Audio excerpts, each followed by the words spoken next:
Coming up on Locked On Dodgers, it's a youth-focused episode. We're going to talk about the upcoming conundrum of the Dodgers having both Will Smith and Diego Cartaya. We'll talk about Dave Roberts kind of downplaying the idea of this year's youth movement just a little bit. And we'll talk about one insider's prediction that Miguel Vargas will be the National League Rookie of the Year. That's what's on tap. So let's get Locked On Dodgers.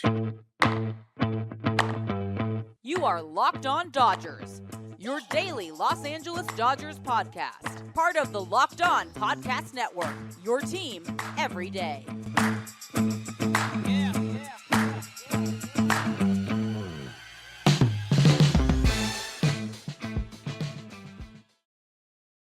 Hello, Dodger fans. This is Locked On Dodgers, part of the Locked On Podcast Network, your team every day.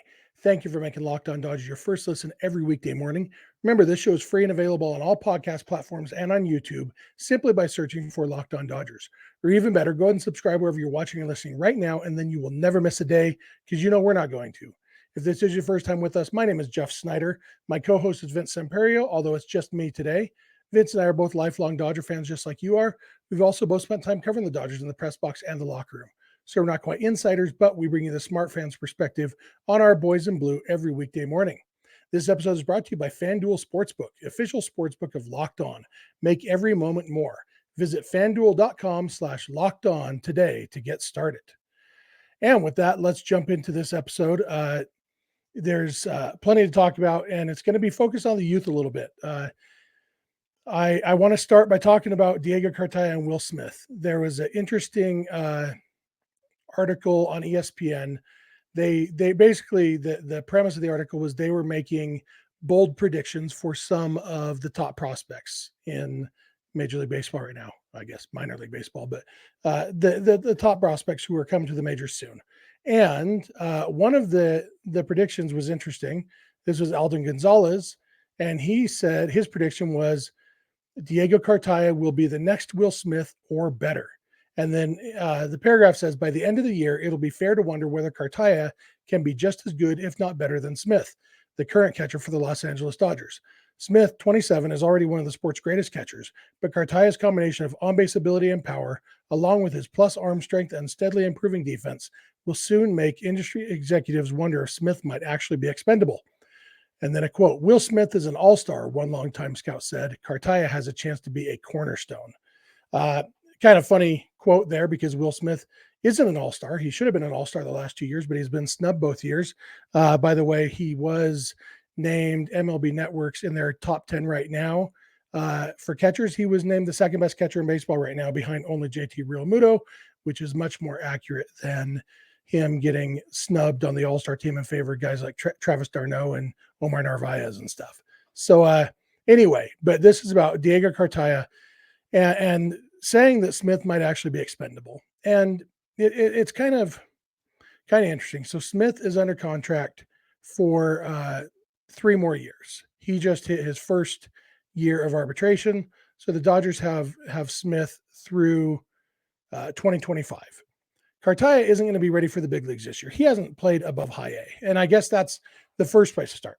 Diego Cartaya looks great. He's been awesome at every level he's been at, but the highest level he's been at is high A. He's still only 21 years old. He's been young at every level he's been at. There's no reason to think that he's going to struggle as he continues to move up. But that old saying about don't count your chickens before the hatch, don't put the cart before the horse, all sorts of analogies that made more sense back when people had chickens and horses and stuff. Diego Cartaya is likely going to be a good major league player, but he's not a sure thing. And so it would be crazy for the Dodgers to even consider getting rid of Smith right now, because I mean, even if Cartaya turns into everything we hope he's going to be, he's not going to be ready for the big leagues till next year. And the Dodgers have Will Smith right now. So that's the first thing, I guess, to point out is that Diego Cartaya for 2023 is not an option. Hopefully he plays well in AA, gets promoted to AAA. By the end of the year, he's played well at both of those levels, and he's ready to contribute next year. That's kind of our best case scenario. But even then, there's a DH in the National League now, which means that you don't have to, we saw it last year. Will Smith got quite a bit of time at DH to give him a break from catching and he hits plenty well to be a DH. So if Cartaya turns into everything that we hope he's going to be, he'd be basically in the same boat. He can play catcher and he hits well enough to be a DH. And so, the Dodgers have JD Martinez this year, but just signed to a 1-year contract.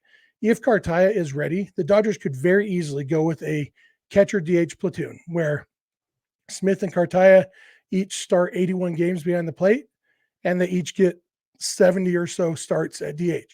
Still gives you a couple games to give other guys days off, but you get both of those guys bats in the lineup. And it's a lot, maybe an easier way to ease Cartaya in, because you imagine, even if Cartaya is everything that we hope he's going to be, imagine the Dodgers did trade Will Smith after this coming season because Cartaya is ready for the big leagues.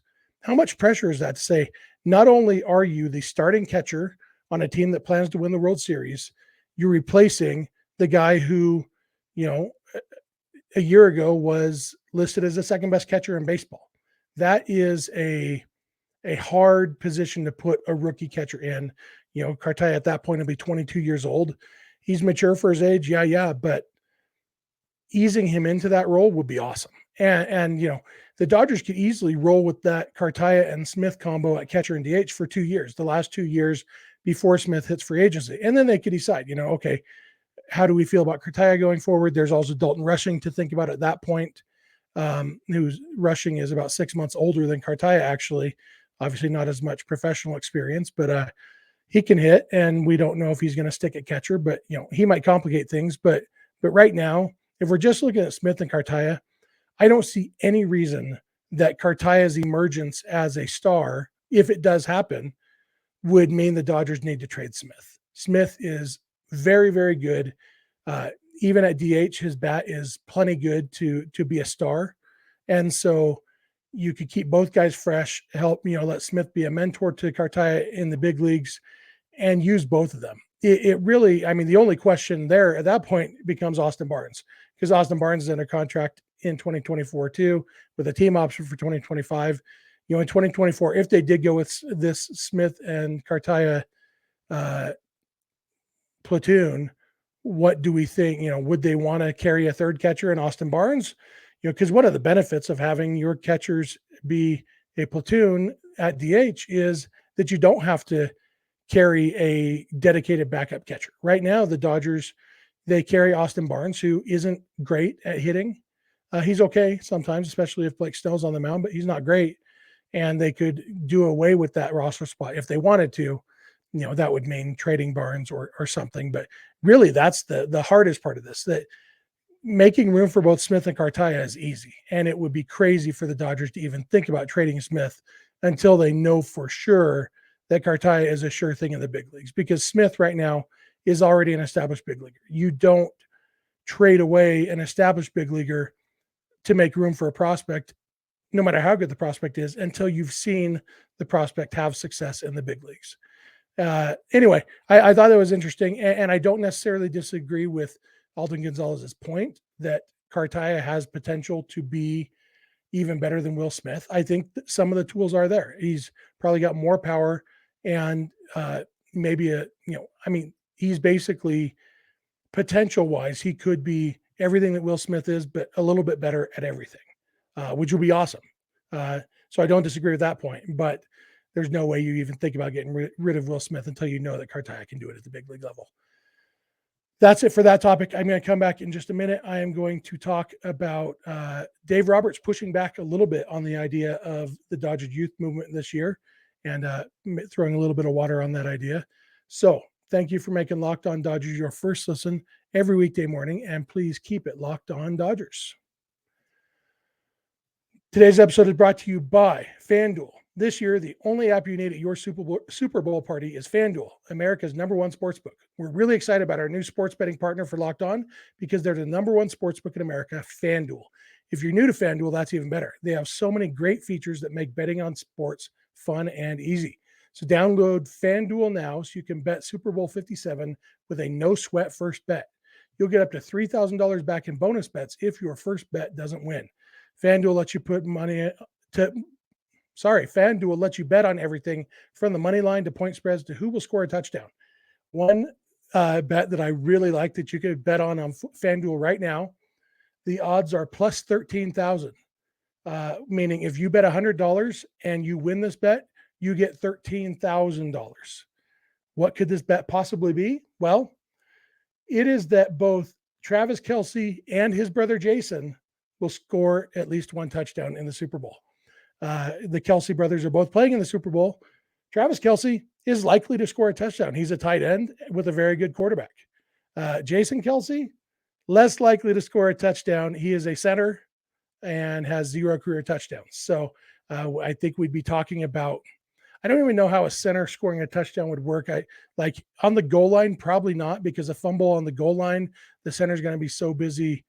It would have to be a fumble, but far enough back that, he fumbles or the quarterback fumbles, Kelce picks it up and rumbles in 15 yards or so for a touchdown.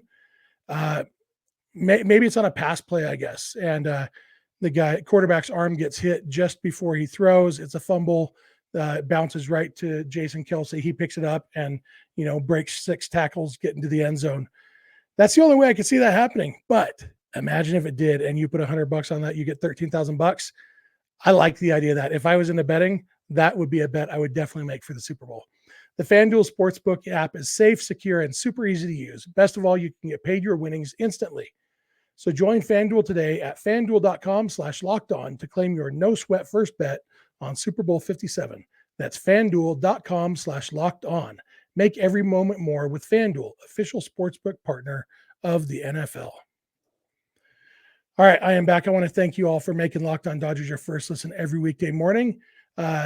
For your next listen, when you're done here, be sure to check out Locked On MLB Prospects. Host Lindsey Crosby is a prospect encyclopedia, and he's going deep on the MLB stars of tomorrow. It's free and available wherever you get podcasts. So the Dodgers this week have had their Dodgers Love LA community tour going on.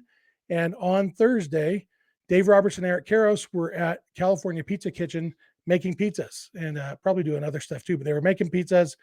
And my buddies from Dodgers Nation were there watching that. And after the pizza making, my buddy Doug McCain, he's been on this show. We did our crossover show from the winter meetings, you'll remember, with Clint and Doug from the Blue Heaven podcast from Dodgers Nation. Doug asked Dave Roberts about the Dodgers youth movement and what that basically, if he's excited for the youth movement. And Roberts said he's excited, but he also threw a little water on the idea. And I'm just going to read you what Dave Roberts said. He said, it's exciting, to lose guys like Justin Turner, who was a stalwart, who's an extension of me and the coaches, to lose a veteran player like Trey Turner. Obviously, we're going to miss those guys.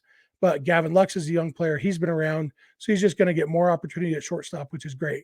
Miguel Vargas, he's been in the system. He's a Dodger farmhand. Baseball's in his blood. I can't wait to see him get an opportunity to perform. We saw a little bit of James Outman last year. Outside of the great hair that he's got a great swing and can really dominate center field. So he's going to get an opportunity. Dustin May, he's a guy that Dodger fans have heard about the last 4 or 5 years. He's still a young player, but he's seasoned and he's healthy. But then Robert says, I think that youth movement might be a little aggressive. We still got our anchors with Mookie Betts, Freddie Freeman, Max Muncy, Will Smith, Clayton Kershaw, Julio Urias. The goal is still to win a championship. And, I've kind of made this point too, that while, the Dodgers are doing a youth movement, it's not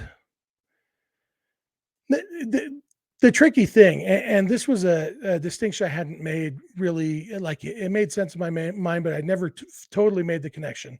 It's very rare for a team to have one of the best farm systems in baseball and one of the best major league teams in baseball. In the Dodgers case, according to Keith Law, the Dodgers have the best farm system in baseball, and the Dodgers won 111 games last year. Despite the fact that they lost in the playoffs, the Dodgers were the best team in baseball last year.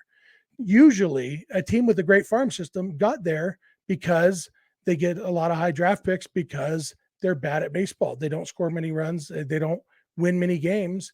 And so it's rare to have a team with a exemplary farm system and a top major league team at the same time. So usually youth movements, like in Baltimore, nobody batted an eye when Adley Rutschman, they just said, okay, you're the starting catcher now. And it worked. Adley Rutschman was great. He was awesome. He finished just behind Will Smith on the top catchers right now list. The Orioles called up Gunnar Henderson, and he got his feet wet in the majors. You can do that when you're the Orioles and nobody expects much of you. You can do that when you have a bad team, like teams with top prospects usually do. And the Dodgers are in a situation where they have to contend for the World Series this year. They plan to contend for the World Series this year, and they're trying to have a youth movement at the same time. And so, Miguel Vargas, really, when you think about it, he is the only young guy, the only rookie who is being put into a starting role and actually having big shoes to fill.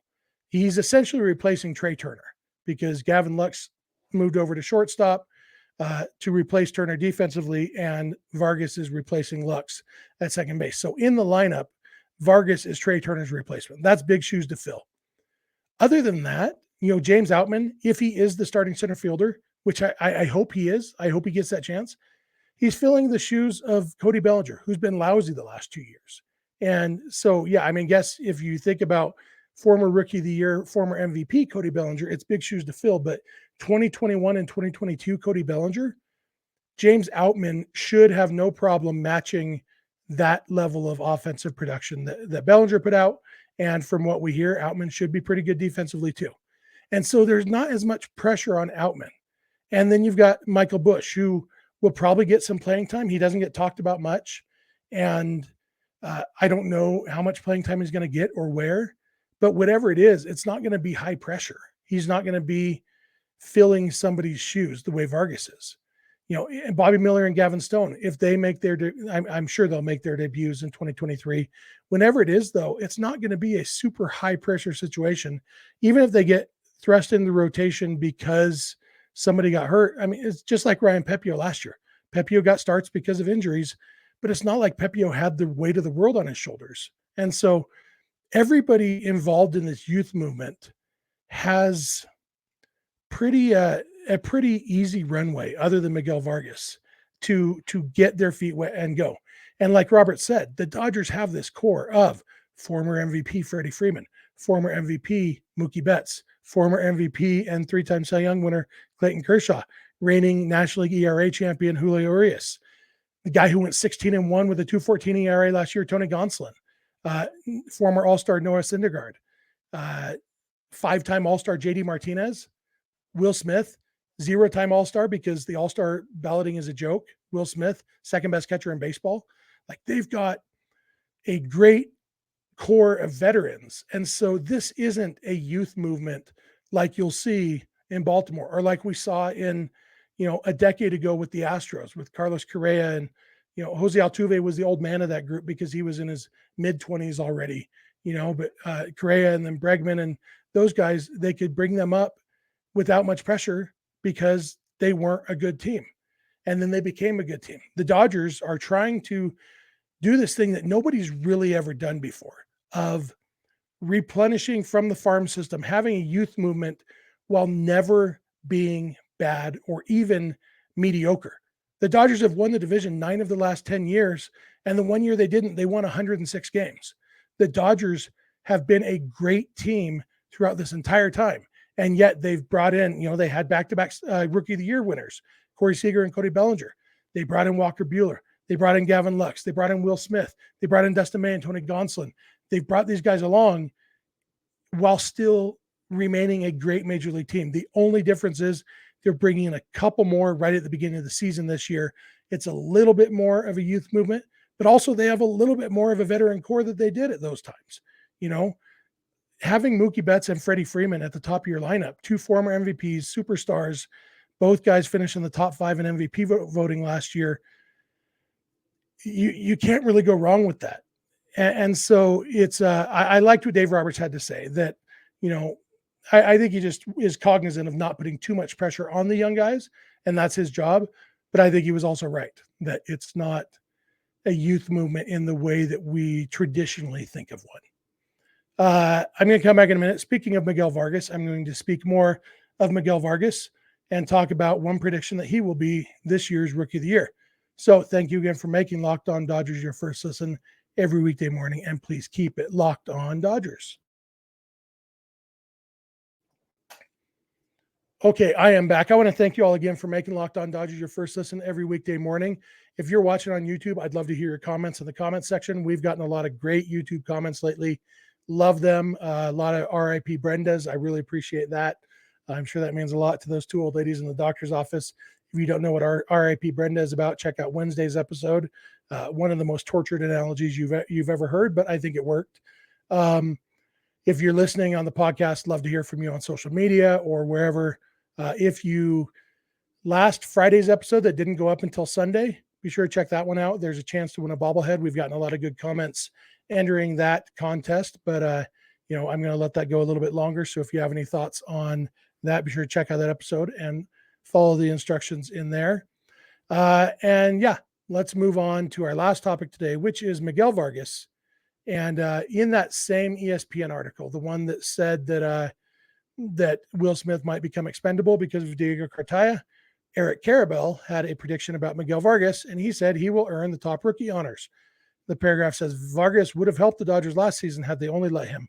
While he has typically played third base, he's their starting second baseman this year, and his combination of power, patience, and speed, let's project a 288 batting average, 360 on base, 475 slugging with 15 homers, 15 stolen bases, 75 runs scored, will earn him the National League Rookie of the Year award. And it's not crazy. That's a 835 OPS that Eric Carabell is predicting for Miguel Vargas. His career mark in the minors is 878, so it's not far off from what we can expect from in the minors. Steamer, the projection system used at Fangraphs, they project Vargas for a 777 OPS, so almost 60 points lower than what Carabell is guessing. But a lot of that is because they have him. It's a BABIP thing. Projection systems don't like outliers on BABIP, and so Vargas has always had a high BABIP. It stands for batting average on balls in play. If you don't know, basically it's takes out strikeouts and home runs. Everything else that's in batting average, it includes those. And so basically when you hit the ball and it's in play, a fair ball that doesn't go over the wall, what's your batting average on those? And league average is right around 300. And so projection systems will often normalize guys, especially a young guy like Vargas who hasn't done it in the big leagues yet. So Steamer has his BABIP at 295 this year. Perfectly reasonable, but his BABIP for his career in the minors is 358. Last year in AAA it was 331.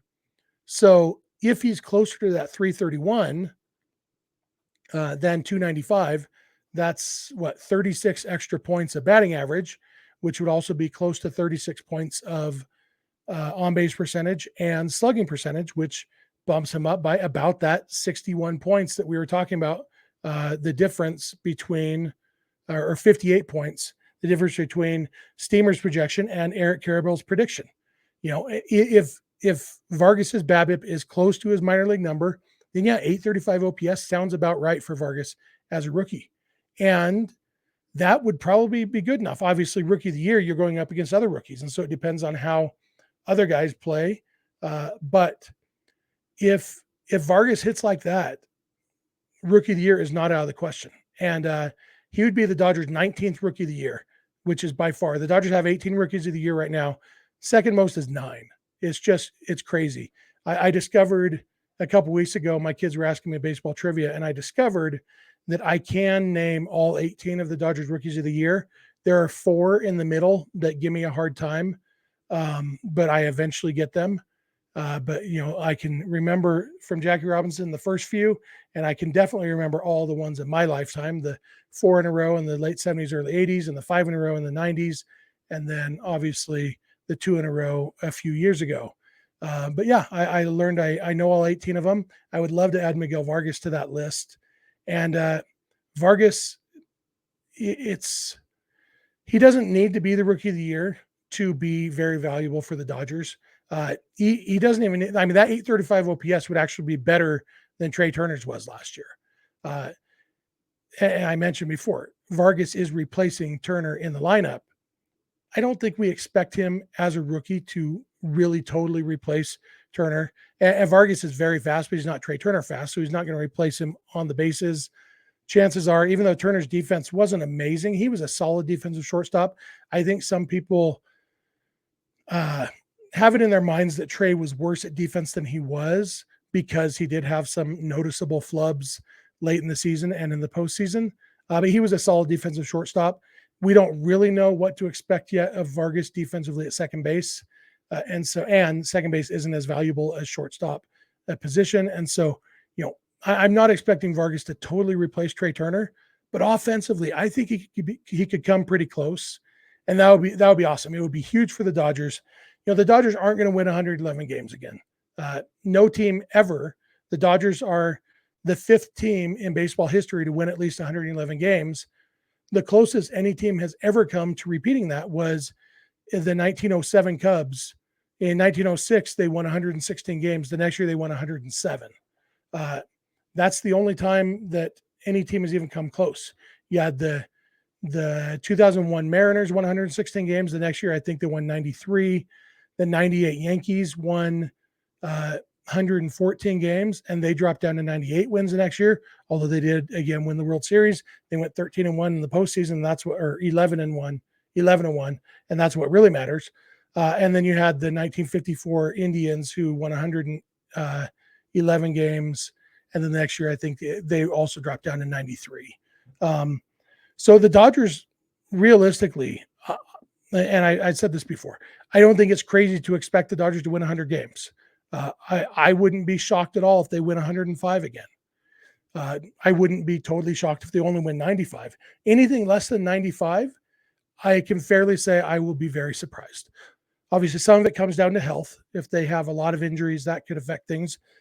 If these guys remain reasonably healthy, I think the team they put together is very, very good.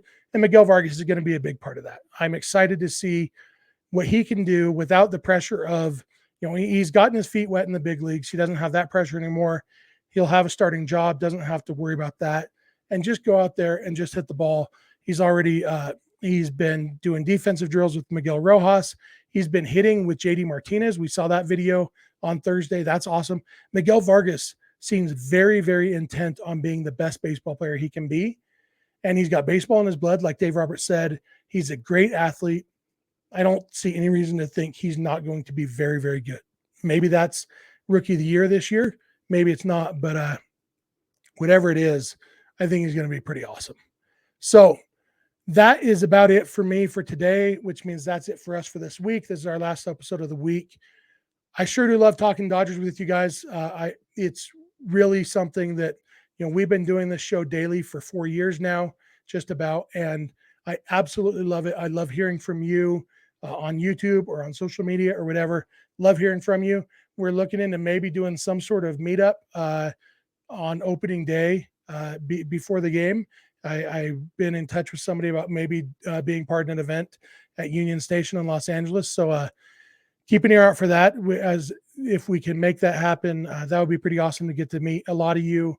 And obviously around the stadium, we love seeing you guys, love having you come up and say hi to us. It's always fun. It's so much fun talking Dodgers with you. And we hope that you enjoy being here with us too. We appreciate you being here every day. If you're not watching and listening every day, I would love if you add just 1 or 2 days a month to your rotation. Please tell your friends and family about it. Thank you for making us your first listen. Now for your second listen, check out Locked On MLB Prospects. Host Lindsey Crosby is a prospect encyclopedia. He's going deep on the MLB stars of tomorrow. It's free and available wherever you get podcasts. You can follow us on Instagram and on Twitter at Locked On Dodgers. Vince is on Twitter at Vince Samperio. I'm on Twitter at Snydog, and the DMs are open in all of those places. Our email address is lockedondodgers@gmail.com, and our phone number for voicemails or text messages is 323-863-LOCK-5625. We are here every weekday morning, and we hope you'll be here with us. When you get in your car or sit on your couch, tell your smart device to play podcast Locked On Dodgers. And remember, you don't have to agree. You just have to listen. We'll talk to you on Monday.